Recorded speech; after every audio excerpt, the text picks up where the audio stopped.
Саламатсыздарбы, урматтуу бир туугандар. Кудай Атабыздын ырайымы жана тынчтыгы сиздер менен болсун. Биз буга чейин сиздер менен ишеним менен жашоо деген теманы караганбыз.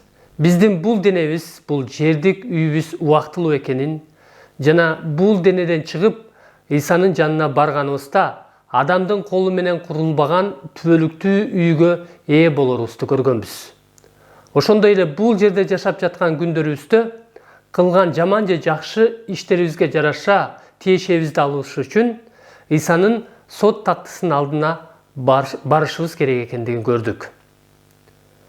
Бүгүн болсо сиздер менен андан кийинки текст 2-Корунтуктар 5-бөлүм 11-ден 21-ге чейинки аяттарды карайбыз. Бул үзүндүнүн негизги борбору адамдарды Машаяк аркылуу Кудай менен элдештирүү жөнүндө.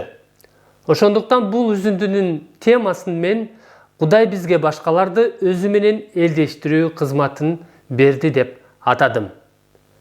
Негизи Ыйык китептин кыргыз тилинде 2 котормосу бар.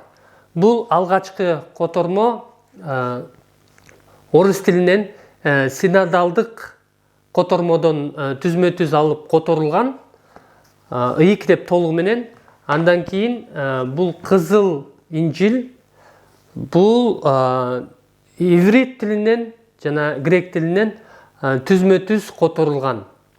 Байыркы келишимде азыр которулуп жатат. Ошондуктан бул 2 котормо бири-бирин дайыма толуктап турат. Мен дайыма экөөнү салыштырып окуйм.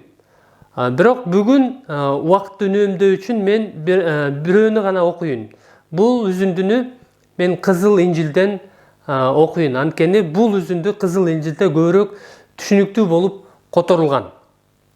2-Корунтуктар 5-бөлүм 11-ден 21-ге чейинки аяттар. Ошентип, эгебиздин кадырын билип, биз башкаларды анын жолуна түшүрүүгө аракеттенип жүрөбүз. Ал эми биздин кандай экенибиз Кудайга белгилүү. Муну силер да жакшы билесиңер деген үмүттөбүз. Бул сөзүбүз менен биз кайрадан эле өзүбүздү мактайлы деген жокпуз. Кайра силерди биз менен сыймыктансын дедик. Ошондо ички дүйнөсүнө эмес, сырткы салабатына карап мактангандарга айтар сөзүңөр болот. Силерге акылыбыз адашкандай өңдөндүбү? Андай болсо бул Кудай үчүн.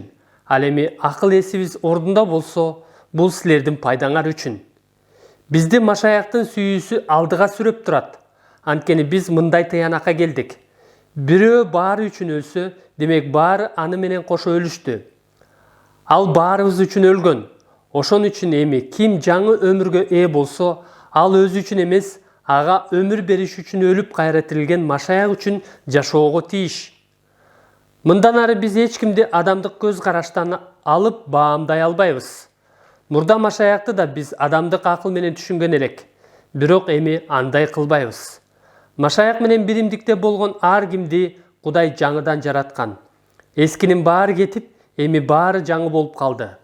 Мунун баарын кылган Кудай. Ал Машаяк аркылуу бизди өзү менен элдештирип, бизге да башкаларды аны менен элдештирүү кызматын берди. Айтайын дегеним, Машаяк аркылуу Кудай бүтүндөй дүйнөнүн кылган кыянаттыктарын эсептебестен өзү менен элдештирип койду. Бизге болсо ошол элдештирүү тууралуу кабарды жеткирүү тапшырылган. Ошондуктан биз Машаяктын атынан келген кабарчыларбыз. Биз аркылуу адамдарга Кудайдын өзү кайрылып жатат. Машаяктын атынан өтүнөбүз. Кудай менен тынчтыкка келгиле. Кудай биздин ордубузга эч жазыксыз Машаякты жоопкер кылды. Ал аркылуу биз эми Кудай алдында акталдык. 11-аятта ошентип эгебиздин кадырын билип, биз башкаларды анын жолуна түшүрүүгө аракеттенип жатабыз. Бул жашыл котормодо ошентип Кудайдан коркуу деген эмне экендигин билгендиктен адамдарды ынандырууга аракеттенип жатабыз дейт. Ошентип биз башкаларды анын жолуна түшүрүүгө, башкача айтканда жакшы кабар аркылуу ага ишендирүүгө, Иса Машаякка ишендирүүгө, аны менен Машаяк аркылуу Кудай менен элдештирүүгө аракеттенип жатабыз дейт. Элдештирүү деген сөз бул үзүндүдө эң көп кайталанган сөздөрдүн бири. Ошондуктан бул негизги тема болуп эсептелет. 11-13 аяттарда элчи Павыл корунтуктар менен болгон түшүнбөстүктү, конфликтти чечүүгө аракеттенип жатат. Анткени биз буга чейинки бөлүмдөрдөн көргөнүбүздөй, алардын ортосунда түшүнбөстүк болгон. Тактап айтканда, корунтуктар Павылды туура эмес түшүнүп алышып, Павыл жөнүндө айтылган ушак сөздөргө кирип кетишип, аны кабыл алгылары келбей башташкан. Бирок кандай гана болбосун, кандай гана көйгөй, кандай гана түшүнбөстүк болбосун, кандай гана кабыл албастык болбосун, элчи Павыл алар үчүн кам көрүп, алардын пайдасын көздөгөн. 14 аятка ылайык мындай кылууга аны Машаяктын сүйүүсү алдыга сүрөп турган. Корунтуктар кандай гана абалда болбосун, Павылдын алар үчүн кам көрүүсүнө, аларга кызмат кылуусуна Машаяктын сүйүүсү алдыга түртүп турган, алдыга сүрөп турган. Павылдын кызматынын ниети, анын кызматынын мотивациясы, башкача айтканда, анын кызматынын кыймылдаткыч күчү бул Машаяктын сүйүүсү болгон. Эгерде ал сүйүүдөн башка мотив менен, башка ниет менен кызмат кылганда, анда ал жалган элчилерге окшоп өз кызыкчылыгы үчүн кызмат кылмак. Машаяктын сүйүүсү болгондуктан Павыл аларга ушунчалык чыдамдуулук көрсөткөн. Ошол себептен ал кийинки сөздөрдү бекем ишеним менен айта алган. Бизди Машаяктын сүйүүсү алдыга сүрөп турат. Анткени биз мындай тыянакка келдик. Бирөө бардыгы үчүн өлсө, демек баары аны менен кошо өлүштү. Ал баарыбыз үчүн өлгөн. Ошон үчүн эми ким жаңы өмүргө ээ болсо, ал өзү үчүн эмес, ага өмүр бериш үчүн өлүп кайра тирилген Машаяк үчүн жашоого тийиш. Ушундай күчтүү сөздөрдү айткан Павыл өзү биринчиден Машаяк үчүн өлүп, ага өмүр бериш үчүн өлүп кайра тирилген Машаяк үчүн жашаган. Ал айтканындай жашаган. Ал кандай айтса, ошондой жашаган. Анын айткан сөздөрү анын кылган иштери менен айырмаланып турган эмес. Анын айткан сөздөрү менен кылган иштери бири-бири менен айкалышып турган. Ал айтканындай жашаган. Ал кандай айтса ошондой жашаган. Ал Машаяк үчүн өлүп, ага өмүр бериш үчүн өлүп кайра тирилген Машаяк үчүн жашаган. Мына ушул чындык ага корунтуктарды сүйүүгө, алар үчүн чыдамдуулук көрсөтүүгө, алар үчүн кам көрүүгө түрткү берген. Аны алдыга сүрөп турган. Ар кимибиз өзүбүзгө суроо берели. Мени эмне алдыга сүрөп турат? Же эмне артка тартып жатат? Мени эмне кыймылга келтирет? Же болбосо мени кыймылга келтирген күч эмне? Сүйүү же башка сезимдер, башка ниеттер, башка максаттар, башка каалоолорбу? Менин кылып жаткан кызматымдын ниети, мотиви эмне? Машаяктын сүйүүсүбү же өзүмдүн каалоолорумбу? Мен ким үчүн жашап жатам? Мен өзүм үчүн өлүп, Машаяк үчүн жашап жатамбы? Же өзүм үчүн жашап жатамбы? Андан кийинки аяттарда элчи Павыл элдештирүү кызматын дагы терең ачып берет. Биз жогоруда айтканыбыздай, элдештирүү деген сөздөр бул үзүндүдө эң көп кайталанган сөздөр. 16 аятта: мындан ары биз эч кимди адамдык көз караш менен баамдай албайбыз. Мурда Машаякты да биз адамдык акыл менен түшүнгөн элек, бирок эми андай кылбайбыз дейт. Бул аятта эми биздин көз карашыбыз адамдык көз караш эмес, кудайлык көз караш дейт. Биз бурун Машаякка ишенгенге чейин адамдык көз караш менен жашап, адамдарга адамдык көз караш менен баа берчүбүз, адамдык көз караш менен мамиле кылчубуз. Жада калса, Машаякты да адамдык көз караш менен, адамдык акыл менен түшүнгөн элек дейт. Иса Машаякты адамдык акыл менен түшүнгөн адам куткарылууга ээ боло албайт. Мындай адам Кудайдын чындыктарын түшүнө албайт. 1-Корунтуктарда 1-бөлүм 21-аятта өзүн акылман санаган бул дүйнө Кудайды Кудайлык акылмандуулук боюнча тааныбай койгондуктан Кудай ишенгендерди акылга сыйбаган сөз аркылуу куткарып алууну туура тапты дейт. Ушул эле 1-Корунтуктар 2-бөлүм 8-аятта ал акылмандыкты, башкача айтканда Кудайдын акылмандыгын бул дүйнөнүн бийликтегилеринин бири да түшүнгөн жок. Түшүнсө, даңктуу теңирди айкаш жыгачка кадашмак эмес дейт. Демек, Иса Машаякты адамдык акылмандык менен түшүнгөн адам куткарылууга ээ боло албайт. Элчи Павыл Исага ишенгенге чейин өзү дагы Кудайдын акылмандыгын түшүнгөн эмес. Ал адамдык көз караш менен, адамдык акыл менен түшүнгөндүктөн машаякчыларды куугунтуктаган. Бирок качан Кудай ага өз акылмандыгын ачып бергенде, Павыл Кудай менен элдешип, эми башкаларды да Кудай менен элдештирүүгө аракет кылган. Тактап айтканда, ал көптөгөн адамдарды, корунтуктардын өздөрүн да Кудай менен элдештирген. Мындан кийинки үзүндө мына ушул кызмат жөнүндө ал көбүрөөк айтып берет. 17-аяттан баштап. Машаяк менен биримдикте болгон ар кимди Кудай жаңыдан жараткан. Эскинин баары кетип, эми баары жаңы болуп калды. Павылдын эски жашоосу өтүп кетти. Эми ал жаңы адам болуп калды. Мунун баарын кылган Кудай өзү. Ал Машаяк аркылуу бизди өзү менен элдештирип, бизге да башкаларды аны менен элдештирүү кызматын берди. Айтайын дегеним, Машаяк аркылуу Кудай бүтүндөй дүйнөнүн кылган кыянаттыктарын, башкача айтканда күнөөлөрүн эсептебестен өзү менен элдештирип койду. Бизге болсо ошол элдешүү тууралуу кабарды жеткирүү тапшырылган. Ошондуктан биз Машаяктын атынан келген кабарчыларбыз. Жашыл котормодо элчилербиз деп которулган. Биз аркылуу адамдарга Кудайдын өзү кайрылып жатат. Машаяктын атынан өтүнөбүз. Кудай менен тынчтыкка келгиле. Башкача айтканда, Кудай менен элдешкиле. Кудай биздин ордубузга эч жазыксыз Машаякты жоопкер кылды. Ал аркылуу биз эми Кудай алдында акталдык. Кандай деп ойлойсуздар?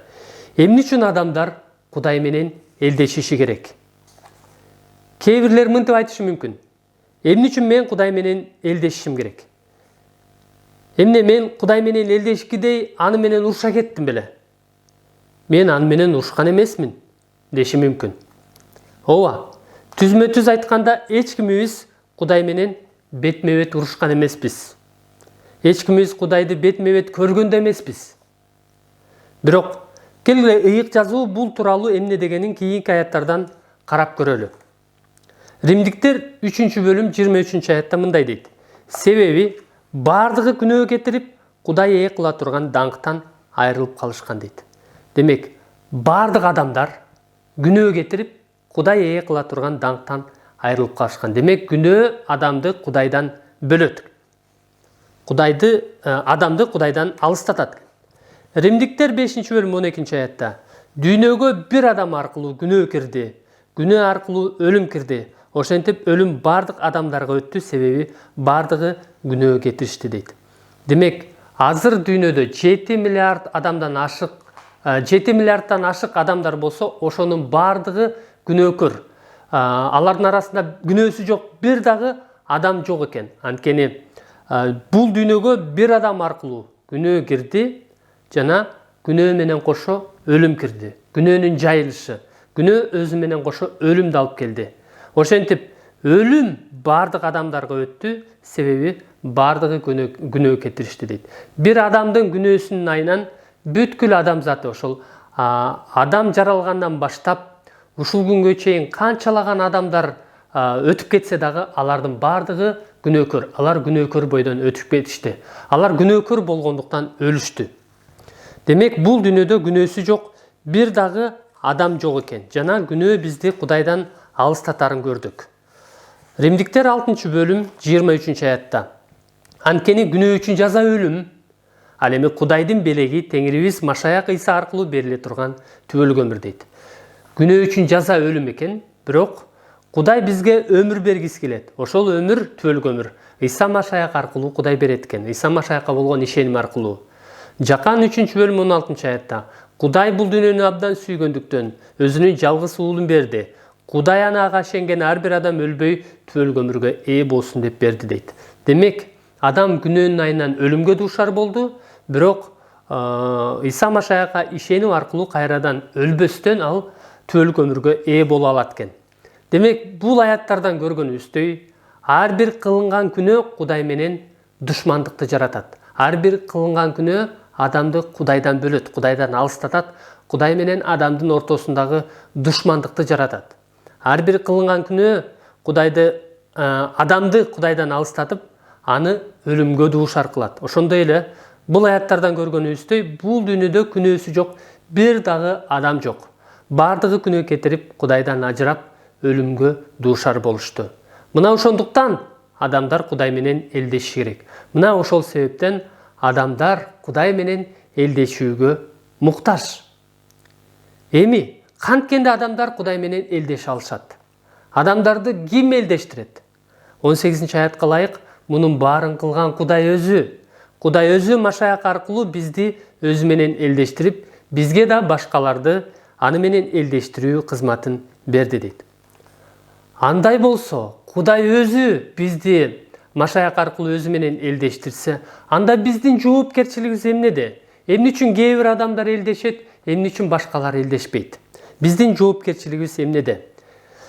Биздин жоопкерчилигибиз Жакан 3-бөлүм 16-аятта жазылгандай, бул чындыктарга ишенүү. Мына биздин жоопкерчилигибиз ушунда. Кудай бизди абдан сүйгөндүктөн өзүнүн жалгыз уулун бергендигине, Кудай аны ага ишенген ар бир адам өлбөй түбөлүк өмүргө ээ болсун деп бергендигине ишенүү. 1-Корунтуктар 15-бөлүм 1-аяттан 4-аятка чейин биздин жоопкерчилигибиз жөнүндө эмне деп жазылгандыгы айтылат. Бир туугандар, мен силерге тараткан жакшы кабарды эсиңерге салайын. Силер аны кабыл алып, ага бекем ишенип калдыңар. Демек, жакшы кабарды кабыл алып, ага бекем ишенүү керек. 2-аятта эгер дагы мен айткандай ишенсеңер, ал аркылуу куткарыласыңар. Болбосо ишенгениңердин пайдасы жок дейт. Демек, Элчи Павыл айтып атат, мен айткандай ишенсеңер, куткарыласыңар. Болбосо, эгерде мен айткандай ишенбесеңер, анда ишенгениңердин пайдасы жок дейт.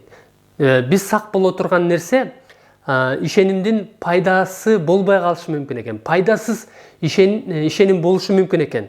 Кайсыл учурда биздин ишенимибиз пайдасы болот, жана кайсыл учурда пайдалуу болот, пайда алып келет, 3-4 аяттар айтып берет. А дегенде өзүм кабыл алып, анан силерге жеткирген кабарым бул дейт.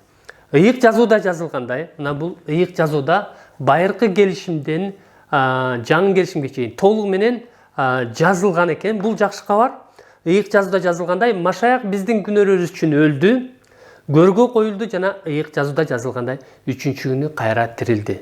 Демек, Ыйса Машаяктын өлүмү, көргө коюлушу жана 3-чү күнү кайра тирилиши жөнүндө ыйык китепте алдын ала эле жазылган. Ошондуктан ыйык жазууда жазылгандай дейт.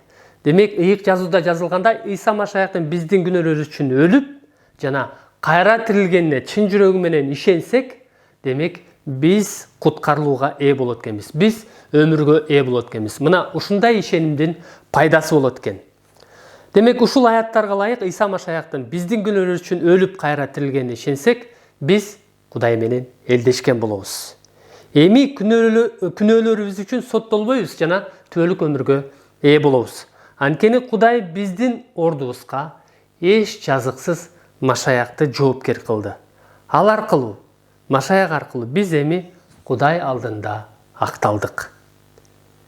Эми Кудай менен элдешкендердин дагы бир маанилүү, абдан маанилүү жоопкерчилиги мына ушул кабарды башкаларга жеткирүү. Башка адамдар дагы Кудай менен элдешип калсын деп, ушул кабарды башкаларга жеткирүү. 20-аятта жазылгандай, биз Машаяктын атынан келген кабарчыларбыз дейт. Биз аркылуу адамдарга Кудайдын өзү кайрылып жатат. Машаяктын атынан өтүнөбүз. Кудай менен тынчтыкка келгиле. Кудай менен элдешкиле. Себеби биз жогоруда көргөнүбүздөй ар бир кылынган күнөө Кудай менен адамдын ортосундагы тынчтыкты бузат. Адамдарды Кудайдан алыстатат. Адамдар менен Кудайдын ортосундагы душмандыкты жаратат. Ал эми биз көрдүк, ар бир адам бардыгыбыз күнөөкөр экенибиз. Бирок бул аяттан көргөнүбүздөй Иса Машаяк аркылуу биздин күнөөлөрүбүз кечирилет жана биз Кудай менен биздин ортобузда тынчтык орнойт. Биз Кудай менен элдеше алабыз.